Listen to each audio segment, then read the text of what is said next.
اب صرف چند گھنٹے ہی باقی رہ گئے ہیں پاکستان تحریک انصاف کے ایک بڑے پاور شو کے لیے، جس کا حکم خود عمران خان نے دیا اور اس کے انتظامات کرنے کی ذمہ داری بھی انہوں نے خود کچھ لوگوں کو دی۔ ٹائم بھی بتایا، دن بھی بتایا۔ یہ کنفرم میں آپ کو کچھ معلومات بتا رہا ہوں کہ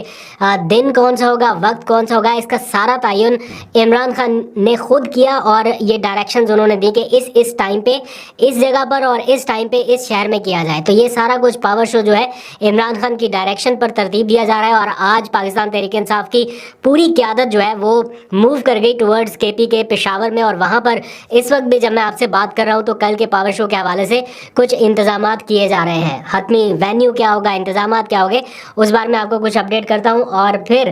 عمران خان سے ملاقات کون کون کر سکے گا، کب کب کر سکے گا، آج فائنلی اس کے ایس او پیز جو ہے وہ طے ہو گئے عمران خان کے دستخط کے ساتھ۔ یعنی آج عمران خان کے دستخط بھی بہت ٹائم کے بعد لوگوں نے دیکھے، اور میں دیکھ رہا تھا کچھ لوگ شیئر کرنا شروع ہو گئے سوشل میڈیا کے اوپر کہ جناب عمران خان کے دستخط جو ہے وہ آئے، کیونکہ ان کے پاس وہ جاتے نہیں ہیں آج کل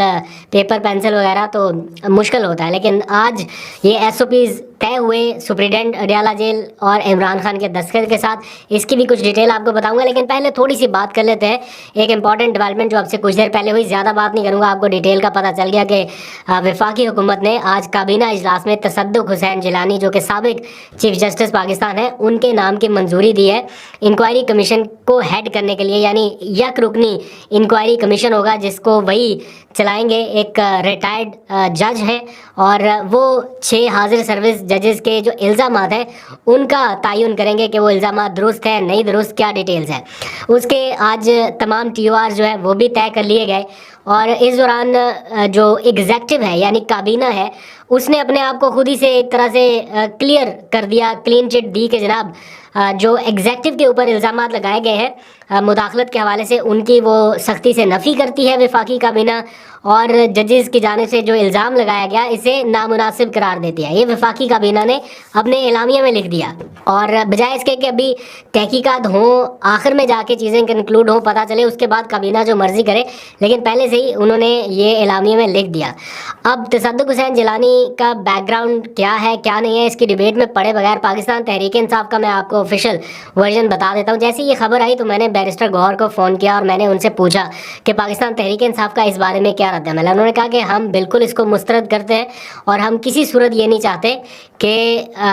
ایک ریٹائرڈ جج اس کو ہیڈ کرے یا ریٹائرڈ جج کے اوپر مشتمل ایک کمیشن قائم کیا جائے۔ ہمارا ابھی بھی مطالبہ وہی ہے کہ حاضر سروس جج ہوں اور سپریم کورٹ کے حاضر سروس ججز پر مشتمل جوڈیشل کمیشن قائم کیا جائے، تاکہ اس کے پاس پاورز ہوں، اختیارات ہوں۔ اگر آپ نے یہ انکوائری کمیشن قائم کرنا ہے، وہ بھی ایک ریٹائرڈ جج کے سربراہی میں، تو اس کے پاس تو وہ کہہ رہے ہیں کہ سول جج جتنے اختیارات ہوں گے میکسیمم، وہ کیا کر سکے گا، کیسے انکوائری کرے گا۔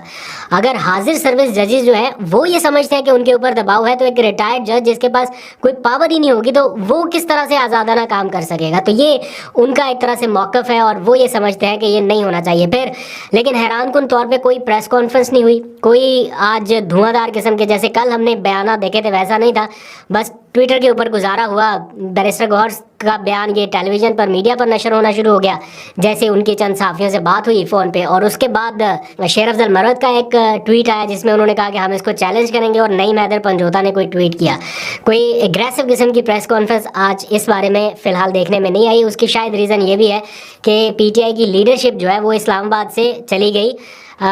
خیبر پختونخوا پشاور میں، کیونکہ کل ہونے جا رہا ہے ایک بڑا جلسہ، پاور شو، ریلی، جو بھی آپ کہہ لیں، یہ کل پتہ چلے گا۔ یہ مجھے بتایا گیا کہ خالصتاً عمران خان کی ڈائریکشن پر ہو رہا ہے، جگہ کا تعین وہ خود کریں گے جو کور کمیٹی کے ممبران ہیں یا وزیر اعلیٰ کی مشاورت سے، لیکن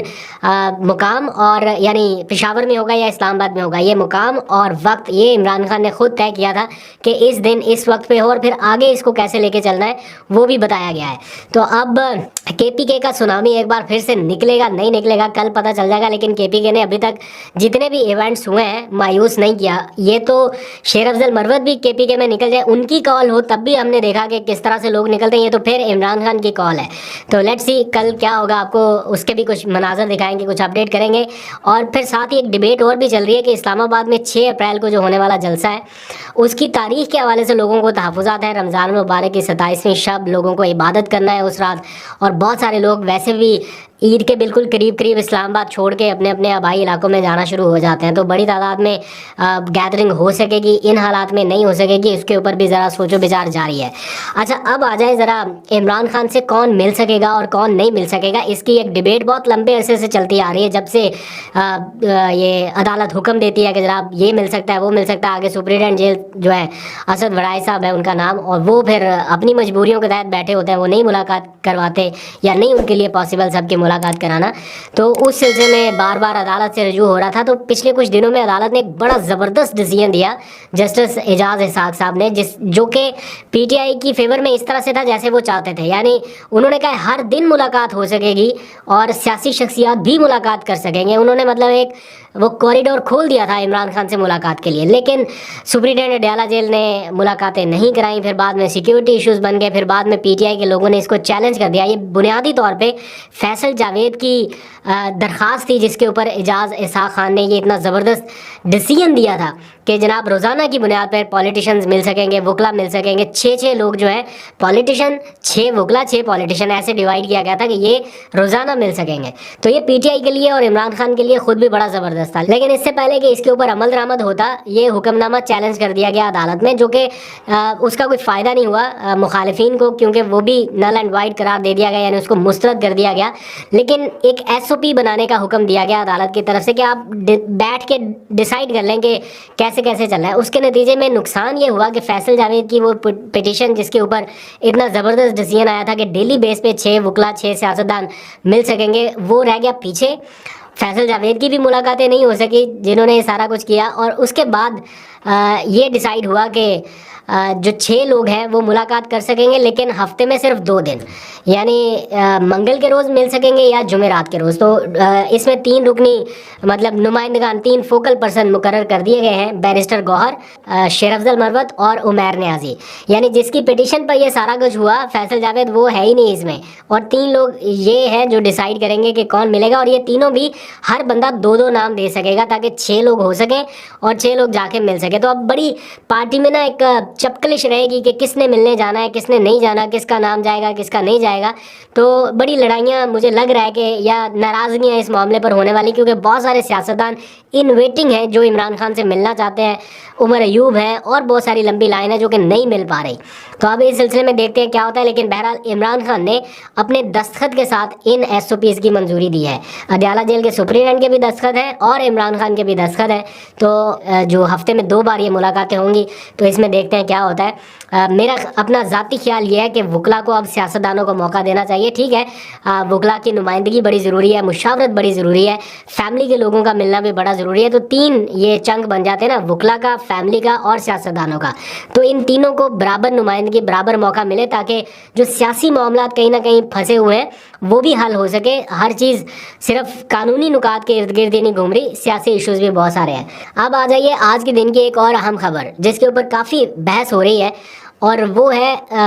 انسداد دہشت گردی کی عدالت کی جانب سے 9 مئی کے تقریباً 51 ملزمان کو 5 سال تک کی سزا سنائے جانا۔ یہ خبر آج جب ٹی وی چینلز کے اوپر بریک ہونا شروع ہوئی، ایک طرف تو ملٹری کورٹ کا چل رہا ہے نا معاملہ، وہ الگ ہے، جو انسداد دہشت گردی کی عدالتوں میں کیسز گئے ہوئے ہیں، آج وہاں سے یعنی گجرانوالہ سے یہ پتہ چلا کہ 51 ملزمان ہیں جن کو مجرمان بنا دیا گیا ہے، اور ان کے اوپر 5 سال قید کی سزا اور 20 ہزار روپے جرمانے کی سزائیں انہیں سنائی گئی ہیں۔ جو پی ٹی آئی کے وکلا ہیں وہ یہ کہہ رہے ہیں کہ یہ فیصلہ بہت ہی اجلت میں سنایا گیا، یعنی ابھی 9 مئی کی برسی بھی نہیں آئی اور اس سے پہلے یہ سزا سنا دی گئی۔ اس کو چیلنج کیا جائے گا، اپیل کیا جائے گا، لیکن وہ یہ سمجھتے ہیں کہ بدقسمتی سے نظام اس قدر متاثر ہے یا اس قدر سست سلو ہے کہ جب تک ان اپیلوں میں جائیں گے، معاملات یہاں سے جائیں گے بڑی کورٹس میں، ہائر کورٹس میں یا سپریم کورٹ میں، تو تب تک جاتے جاتے تو یہ سزائیں اپنی مکمل کر چکے ہوں گے، مدت مکمل ہو چکی ہوگی، تو ان کو لگتا ہے کہ اتنا ٹائم لگ جائے گا وہاں تک جاتے جاتے۔ تو اس سارے معاملے میں یہ بانی P T I Imran Khan کو بھی نامزد کیا گیا ہے، وہ پیش نہیں ہوئے یا انہوں نے تفتیش میں اس طرح سے آگے وہ نہیں بڑھ سکے، لیکن ان کا چلان بھی ابھی پیش ہونا ہے، تو پتہ نہیں اس بارے میں ان کے حوالے سے کیا پیش رفت ہوگی، آپ کو اپڈیٹ کریں گے۔ اسی دوران ایک اور خبر بھی یہ آئی کہ آج ہی